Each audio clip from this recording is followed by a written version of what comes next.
Yung ulam namin na hindi tinipid, pero tinamad. Tinamad na nga kasi akong hiwain ng laman. Ay da kasi nga tuwing ako'y maglalaga, panay hanap nila ng laman, panay salok nila ng laman. O ayan, siguro naman hindi na sila mahihirapan.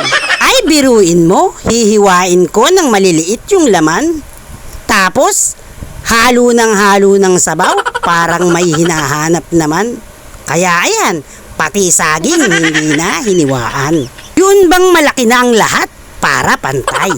Ay, ako nga kasi nai-stress pag ganyan. Yung sa oras na ng kainan, tapos tanungan pa nung tanungan. Mama, wala bang laman? Halo ng sabaw? Kaya ayan, hindi na siguro sila magre-reklamo niyan. Hindi na pahirapang humanap ng laman at yung saging nga ay tigi-tigisa naman.